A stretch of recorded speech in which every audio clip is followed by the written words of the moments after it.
Real eSavvy Radio, your guide to more informed home ownership. Today, Jimmy Flythe, Director of Local Government and Community Relations with Duke Energy, is in the studio with Christopher Cox to talk about how to catch up on winter high energy bills. Let's get started. Welcome to Real eSavvy. Ready? Yeah. I've been begging to get you in here. Thank you. Yeah, I appreciate it. I'm excited. Yep, I have the Mr. Jimmy Flythe. He has a lot of titles, so I'll start with the ones from Duke Energy. Yeah. We're gonna. I wanted to get you in the transition and seasons because I thought it would be a good time to talk about how to catch up on all those high energy bills from the winter. Sure. And you and I met a little over a year ago now, and I thought it was time to get you in here on the show. Yeah, glad to. Because you have a lot of good information, and I'll let you go through the list of titles. Okay, glad to. Yeah. So Chris, I'm the Director of Government, Local Government, and Community Relations. I maintain Duke Energy's relationship with our local elected officials here in Forsyth County and several other counties around Forsyth County, and I work closely with the Chamber of Commerce. In fact, this year I'm chairing the Winston-Salem Chamber Board,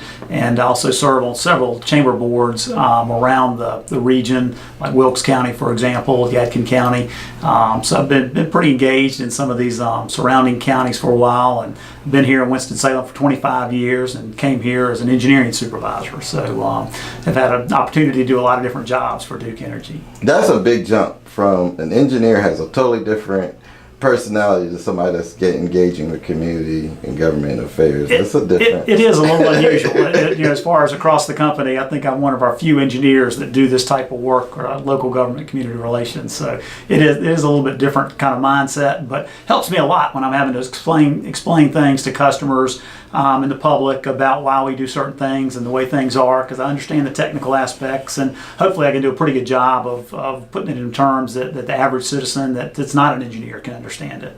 Yeah, and I'm sure you've been busy this year. We've had a lot more storms than normal, correct? Sure. Yeah, we've had several snowstorms. Fortunately, we hadn't had any major snowstorms. We were busy. We had the hurricanes and had some tornadoes that came through in the late summer and fall. And then this winter, the biggest story we had was just the cold snap. That Arctic blast that hit us in early January. In fact, Duke Energy during that first week of January, we actually had 5 of our all-time top 10 peak energy use days. So that's kind of looking at any given hour. So that hour is usually in the morning in the wintertime, 7 a.m. to 8 a.m. is when we'll see the most energy, when customers are getting up in the morning, everybody's taking hot showers, school delays help us actually, some of the school delays, because it reduces the amount of people that are getting up. If it hadn't been for some of the school delays, we probably would have even had more energy used at that point in time. So really puts a lot of stress on our system, but fortunately we had all the capacity that we needed and were able to generate. But it certainly stressed, and we needed all the generating sources that we had available. But you didn't mention, you said January. What about the nor'easter? That took my power out for 2 days. Yeah. Well, we have had some storms that came through. The snowstorm that came through a few weeks ago. Right. It was kind of late. Yeah, that wasn't super widespread, but it still affected several thousand customers. And where it did have an impact, there was quite a bit of damage. The Mount Airy area for here really had a lot of trees down, and we were fortunate it didn't have a lot of customers. When we think about the Mount Airy area, I think we have about 29,000 customers in that region, and we probably had less than 5,000 customers out. It might have been 10 at the peak of the storm, but we were able to get some back on. But that last couple of thousand, that kept them off was some pretty significant damage. Now, when we first met, I'll never forget, I was like blown away because you talked about Duke and how the structure of Duke Energy and the nuclear and everything. Could you please go back there? Sure, yeah, I can talk a little bit about Duke Energy. So our roots go back to 1904 was when the company, the old Duke Power, was founded. And it was founded as the Catawba, I think it was the Catawba Power Company back then in 1904. And that was kind of the Piedmont Carolinas was what we did. And it kind of encompassed I-85 from Durham to Greenville, South Carolina, and some of the areas around it. So that was kind of the traditional footprint, the way the company got started. I think it was about 2006 we merged with the Midwestern company Synergy. Okay. And so they were in the Indiana, southern Indiana, and the Cincinnati, northern Kentucky kind of metropolitan area. And then just a few years ago, I think it's been about 5 years now, we merged with Progress Energy, which used to be the old Carolina Power and Light. So primarily eastern North Carolina, with the exception of serving the Asheville region as well. And so, and then with Progress Energy, we also picked up a territory in Florida. So we have over 1 million customers in Florida as well. So it's a pretty big operating company. And then on top of that, we've got a renewable energy company that operates. We recently sold off our international holdings. We had some power plants down in Latin America. And so we're focused primarily on, the United States is kind of our market now. One of the beauties of having the three regions, sort of the Midwest, the Carolinas, and Florida, is typically rarely does the same weather system, whether it be a hurricane or an ice storm, all the regions aren't necessarily impacted. And so we're able to bring resources and crews from those other jurisdictions to wherever the damage is. And of course, we have mutual aid agreements with other utilities to bring in resources, contractors from neighboring utilities as well if they're not impacted and they're able to help us out. Now, and you have the nuclear and solar divisions too, correct? Right, yeah. Well, so Duke Energy, we've got a lot of nuclear resources. In fact, more than 50% of our energy here in the Carolinas comes from nuclear resources, which is great carbon-free source of energy. But then also we've got traditional coal plants. We've been closing a lot of those and older units and just investing in some of the bigger, newer units to keep them up and running that can be retrofitted with all the latest emission control equipment to improve air quality. And then we've been replacing a lot of that closed down, the coal plants that we've closed with natural gas. And so now here in the Carolinas, we're probably roughly about 25% solar, 25% natural gas, 25% coal, and 50%. And those are rough numbers. So you need those resources in order to produce the electric. To produce the energy that we need. And Duke's got, we've got a huge holding, probably over $3 billion in assets in solar and wind farms in our renewable division, not necessarily located in our regulated territories. And then Duke Energy in our regulated territories has some solar energy that we use that Duke owns, and then we buy a lot of solar energy as well.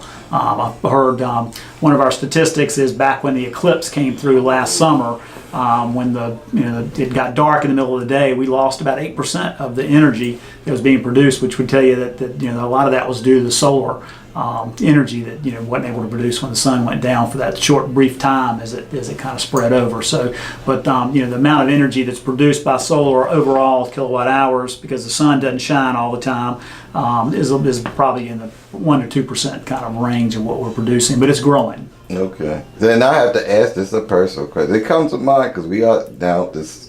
When you talk about those numbers, I always wonder, why doesn't the cost of electric bill ever go down? Yeah. Well, typically, what you're doing is just like anything else, products go up. So, as these older coal plants, that have been paid for 30, 40, 50, maybe even longer years, we're having to build brand new natural gas power plants to back them up. And so that's a huge investment. You're looking at, anywhere from probably $700 million plus to build a new combined cycle natural gas fired power plant. So once those go into the rate schedule, they've got to be paid for. So that's just like any other product, the price typically goes up. At some point we have had rate decreases over the years in the past, and then we adjust fuel every year. So the amount of fuel we spend. So when natural gas prices are low, we might actually have a fuel reduction. can possibly happen. Although in the last several years, the cost of fuel has been going up. And it's also a good idea to have a mix. You don't want to have all your eggs in one basket. With having nuclear, coal, and natural gas, and now a growing renewable solar energy component, you've got a mix of things. So if you have a disruption in any one of those supply of the fuel, then you still have the ability to produce and serve your customers. So you pull those. How about the wind? When I was driving the truck over the road, I used to go through like Nebraska and Iowa and see the huge wind turbines. Sure, yeah. Duke's got a lot of wind components. I think the closest one here probably is Pennsylvania, but we own solar plants in Texas, I think Wyoming, Colorado. I think those are the primary states. I can't remember them all, but we've got several. But here in North Carolina, you think about where the wind blows. It blows in the mountains on the ridge tops, and it blows on the coast.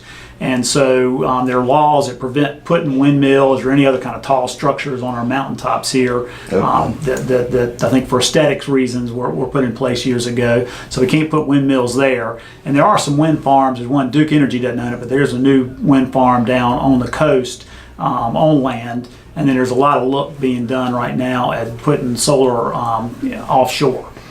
So I mean, not solar, but windmills offshore. So it's something that's being investigated, but it's just there are issues with it in different places. We've looked at it a time or two, and just hasn't happened yet. But I think eventually we will see some windmills in the Carolinas. And how do you get? I've always been, is that what they mean by the grid?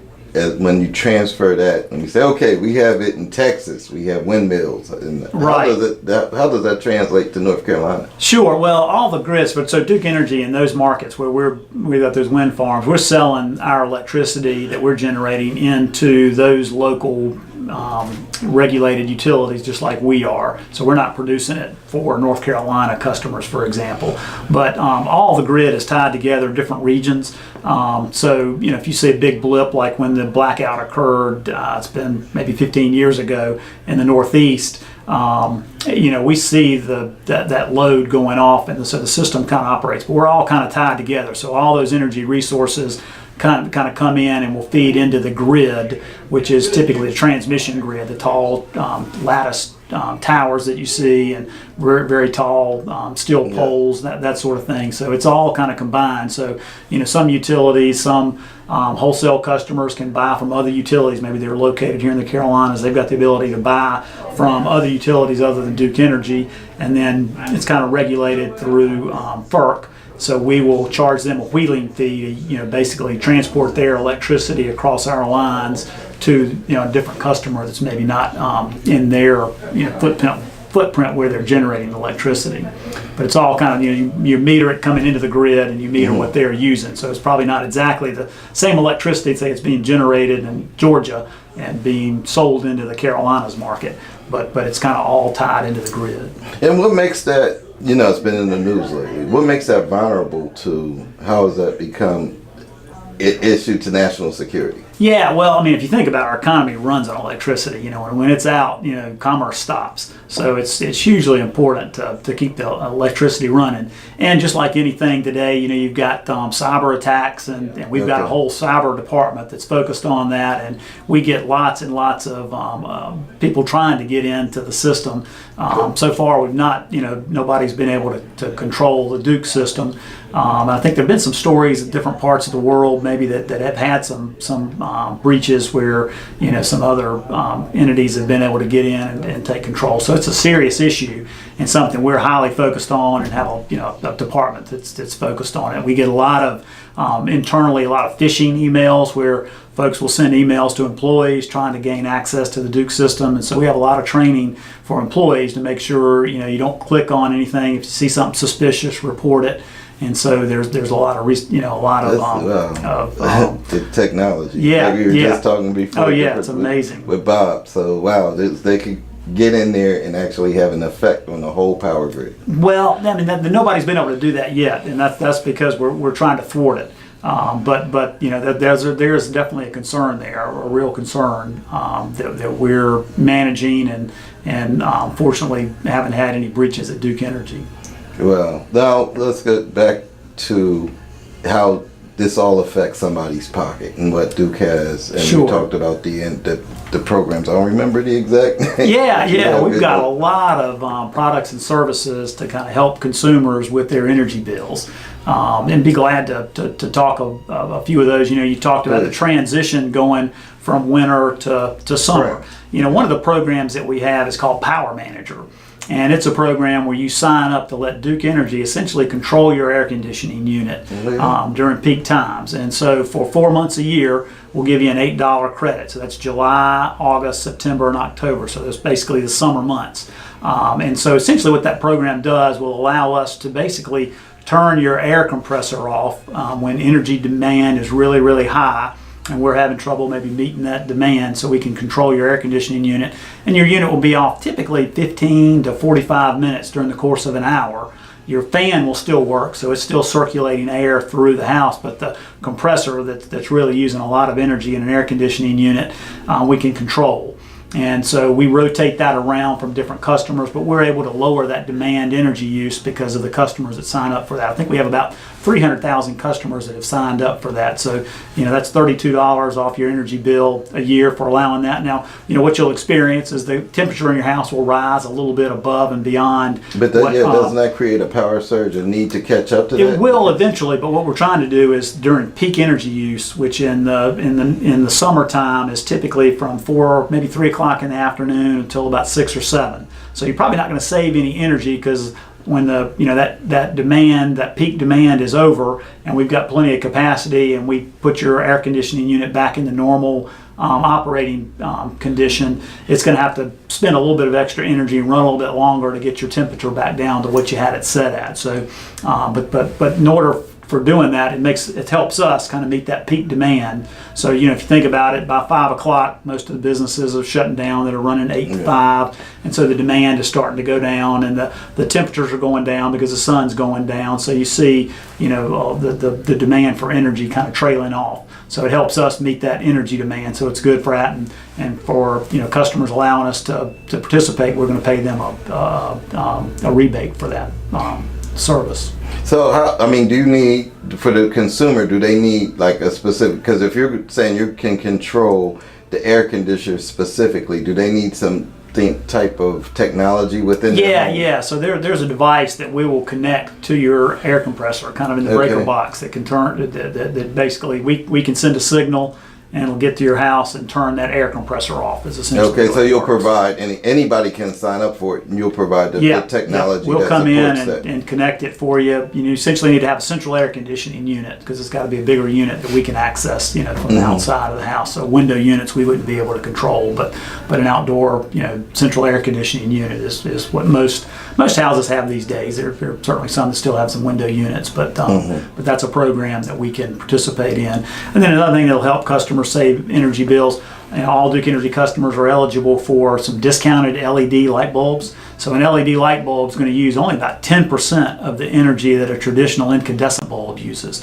So all of our customers, over the course of about 5 years, when we first started this program, we were providing free compact fluorescent light bulbs, and now the technology is advanced. The LED light bulbs are designed where they'll go in a traditional lamp socket and save you energy. So each customer is eligible for up to 15 over the course of 5 years, free LED light bulbs. Yeah, they have a much longer lifespan than the. Yeah, they last a long time. And then if you've already purchased, if you want, these are going to be traditional like light bulbs you would screw into a traditional lamp. But we've got online, customers can go on our online store, and even in some of the bigger retail stores, we sell lights, and they're discounted through a Duke Energy program, and there's usually some signage in the retail stores. But if you have a specialty like recessed lights in a kitchen or floodlights, you can go online and buy those for some pretty steep discounts. I think in some cases like an 80% discount of what you typically find in a retail store. So that'll help folks save quite a bit of energy. We're actually seeing the demand per customer go down a little bit over time, because customers are using those LED light bulbs and more efficient units. Then we've got other programs that can help customers with some rebates, like a high efficiency air conditioning unit or heat pump. There's new heat pump technology to heat water for a water heater. We've got programs to help with insulation, sealing ducts, so the rebates that are available to consumers, and those are typically, you're going to have to be spending some money in order to get those rebates. And we've got a lot of information online where customers can go on and find a qualified vendor or contractor that's going to get that rebate for you, and we'll plug that into your cost estimate. So there's some other programs that can help. Is there something, for the listening audience that just went through the winter? They say, "Oh, I wish I would have known this back in November." Right. Is there something where somebody can play catch up? You're sitting there with a. Sure, yeah, and the energy use, like I said, we've had a lot of billing complaints, just because people are just surprised at how much energy they used during that cold snap. But it was just, really historically cold. And if you think I about, thought I was moving to the south. yeah, it's all perspective. I met a guy the other day that had just moved here last September from Peoria, Illinois, and he said he thought we had a mild winter this year, but all perspective. But at any rate, there's nothing you can do about the energy you use. You got to pay for that. But we encourage customers, if you're going to have trouble, we know customers sometimes have trouble making ends meet, and we just encourage them to call us. We can work with them to kind of come up with a deferred payment plan to spread out that. At this point now, if they're listening to this show on Sunday, they could. And they just got something in the mail that's scaring them. There's something. They can call in, and we'll help them. Maybe these spring months when the energy use is not so high because it's not so cold or not so hot. You can maybe pay a little bit more. And we've also got some programs that encourage customers to look at an equal payment plan. So an equal payment plan, customers can look at we'll help them work with it. We'll look at their energy use for an entire year and normalize it for weather. So we know we had high energy use this January, so we would kind of take that into account when we're doing this estimate. But we estimate your energy bill for 11 months, and so we'll take that overall and divide it by 11, and that's your monthly payment. And the 12th month is kind of a makeup, so hopefully there are no surprises for anybody during that last month. And if you've been good and hadn't used a whole lot of energy, you might even get money back. In that 12th month. So that's a program that kind of levelizes your energy bills year round, and it's very predictable. So that's our equal payment plan. Okay. Going back to the bigger picture of Duke Energy and your job in particular, anything big that has you running a rally right now? Just trying to be Duke Energy's face in the community. Is there any specific legislative initiatives dealing with any of these products? No. Well, one thing that we are working on, that we're getting word out, is that last year the state legislature in North Carolina passed a new solar energy bill.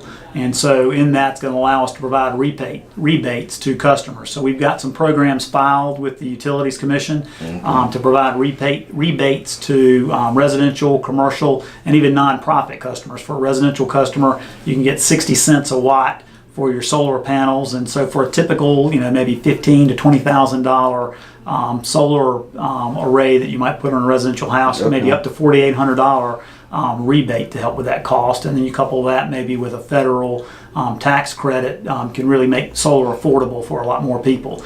And then the rates are, I think, 60 cents for residential customers, and then it's I believe it's 50 cents a watt for a commercial customer that might want to put rooftop solar in, and then for nonprofits it's actually 75 cents a watt rebate. And the reason for that, nonprofits aren't going to be able to take advantage of the federal tax credits, so I'm trying to make it affordable. So we've kind of done some carve out so that there are groups, so it's first come first serve for folks to sign up for that every year. And so we're trying to get the word out. It hadn't been approved yet from the Utilities Commission, but I think it'll make solar affordable for a lot of folks. So just help me understand, if you have your own solar panel, how do you still have to pay Duke? Well, typically a solar panel is not going to provide all your energy needs on a house. So so you're still going to want to be connected to the grid. And if you think about, we talk about those cold winter mornings where we hit our peak energy use between 7 a.m. and 8 a.m. Solar's not going to be producing any energy at that point in time. The battery technology is something we're investigating, and it's coming a long way. So, someday, you may have a battery at your home that can store a lot of that energy as well. But the solar panels are going to produce energy when the sun's shining year round, and so those consumers can sell the energy back to Duke Energy as well when they're overproducing more than their use. But that's customers still. Most all the solar customers want to be connected to the grid for those benefits, but the solar energy is kind of helping to displace some of that energy use. Okay, and along the technology corridor here in Winston, are there are a lot of businesses taking advantage of those? Well, the program hasn't been approved yet by the Utilities Commission, so the public staff, which is kind of like the arm of the Utilities Commission that really is a consumer advocate, so they're looking at all the details of the program. They may come back with some things they want us to tweak. Hopefully they'll approve it as is, and we can get it out there for consumers to start taking advantage of that. A couple other things that were the part of that bill, there's a called a shared solar, North Carolina Shared Solar. And so it's a program that maybe your house has got a lot of big trees around it, or your house isn't positioned right to have really take advantage of a whole lot of solar on your rooftop, or maybe you don't want the solar, or you've got an older roof for whatever reason, but you can still participate in solar energy. So we'll be marketing that once it's approved and trying to get consumers to sign up. So consumers, say all over Forsyth County, could sign up. We can find a place to build a solar farm, and so it would be producing energy in within the Forsyth County and feeding that energy back into the grid. But our customers would be the owners of that solar, and Duke Energy would take care of operating it. So that's another way that hopefully consumers can get involved and take advantage of solar. Okay. Well, I appreciate your time. You're a busy man. You talked about all the boards and everything. I know you're making you run late for a meeting now. So thanks for coming on and making my audience real e-savvy on the subject of energy. Thank you, Chris. I appreciate it. Glad to be here. Thank you. RealESavvy.com has resources to help you become more informed about home ownership. Visit the website and stay tuned for the next Real eSavvy radio broadcast with Christopher Cox every fourth Sunday at 9 a.m. Real eSavvy Radio is a production of RealESavvy.com and is produced through the facilities of Southern Broadcast Media, LLC.